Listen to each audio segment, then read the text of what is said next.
are the people who want to speak to me? Sailors, sir. They say they have letters for you. Show them in.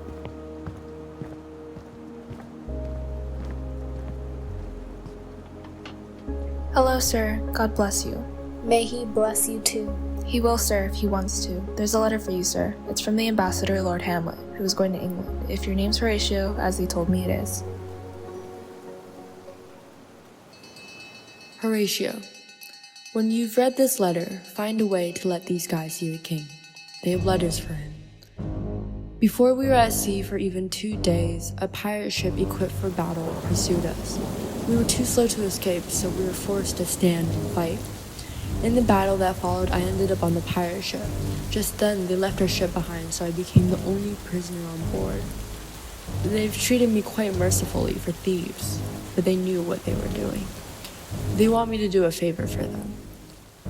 Give the kings the letters I've sent, and come to me as fast as you would run from death. I've got things to tell you that will make you speechless, and they aren't even half the story. Your trusted friend, Hamlet. I'll show you where to deliver these letters as quickly as possible, so that you can take me to the man who sent them.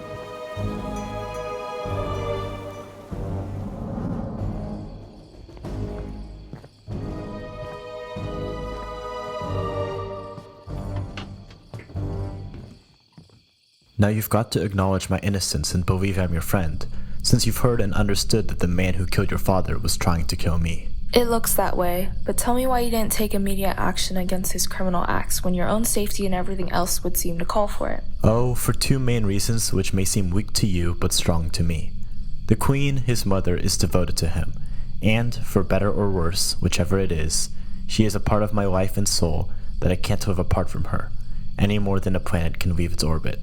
The other reason why I couldn't prosecute and arrest Hamlet is that the public loves him. In their affection, they overlook all his faults. Like magic, they convert them into virtues, so that whatever I said against him would end up hurting me, not him. And so I've lost my noble father, had my sister driven insane, my sister who once was, if I can praise her for what she once was, not what she is now, the most perfect girl who ever lived. But I'll get my revenge. Don't you worry about that. You must not think that I'm so lazy and dull that I can be severely threatened and think it's just a game. You'll hear more about my plan soon enough. I love your father and I love myself, which should be enough to... What is it? What's the news? Letters, my lord, from Hamlet. This one's for your highness, this one for the queen. From Hamlet? Who delivered them? Sailors, my lord, or so they say. I didn't see them. Claudio gave them to me, and he got them from one who delivered them. Laertes, I want you to hear what they say. Leave us alone now. High and mighty one, you know I've been set down naked, you might say, in your kingdom. Tomorrow I'll beg permission to look into your kingly eyes, at which point I'll tell you the story, after first apologizing, of how I came back to Denmark so strangely and suddenly. Hamlet. What does this mean? Has everyone else come back too? Or is it all a lie, and no one has yet returned? I have no clue, my lord, but let him come. It warms my weary heart to think I'll get the chance to look him in the eye and say, you did this. If that's how you feel, Laertes, then why shouldn't you? Will you let me guide you and direct you? Yes, my lord, as long as you won't lead me toward peace. No, just toward your own peace of mind.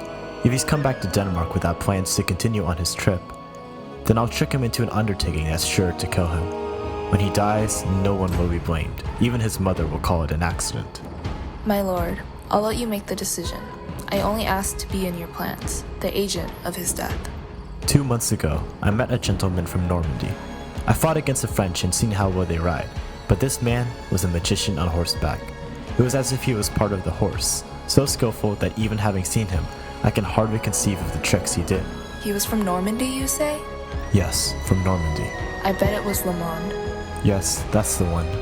I know him well. He's the homeland's jewel. He mentioned you to me, giving you such high marks in fencing that he exclaimed it would be a miracle if someone could match you. French fencers wouldn't be good enough for you, he said, since they don't have the right moves or skills. Hamlet was so jealous when he heard Lamon's report that he talked nothing else but having you come over and play against him. Now, the point is... What's the point, my lord? Hamlet's coming back. What proof will you offer, in action, not just words, that you're your father's son? I'll cut Hamlet's throat in a church. It's true. No place, not even a church, should offer refuge to that murderer. Revenge should have no limits. But Laertes, will you do this? Stay in your room. When Hamlet comes home, he'll warn you're here. I'll have people praise your excellence and put a double coat on the fame the Frenchman gave you. In short, we'll get you together and place bets on you. Hamlet's so careless, high-minded, and unsuspecting that he won't examine the swords beforehand, so you can easily choose one with a sharpened point and in one thrust avenge the death of your father. I'll do it, and I'll put a little dab of something on my sword as well. From a quack doctor, I bought some oil so poisonous that if you dip a knife in it, no medicine in the world can save the person who's scratched by it. If I even graze his skin lightly, he's likely to die. Let's think about this, and consider what time and what method will be most appropriate. If our plan were to fail, and people found out about it, it would be better to never have tried it. We should have a backup ready in case the first plan doesn't work. We'll place bets on you and Hamlet. When the two of you have gotten all sweaty and hot, keep him jumping around a lot for that purpose. Hamlet will ask for something to drink. I'll have a cup ready for him. If by chance he escapes your poisoned sword tip, the drink will kill him. But wait, what's that sound? The bad news just keeps on coming. One disaster after another. Your sister is drowned, Laertes. Drowned? Oh, where? There's a willow that leans over the brook, dangling its leaves over the glassy water. Climbing into the tree to hang the wreaths of the weeds on the hanging branches, she and her flowers fell into the gurgling brook. She sang bits of old hymns, acting like someone who doesn't realize the danger she's in, or like someone completely accustomed to danger.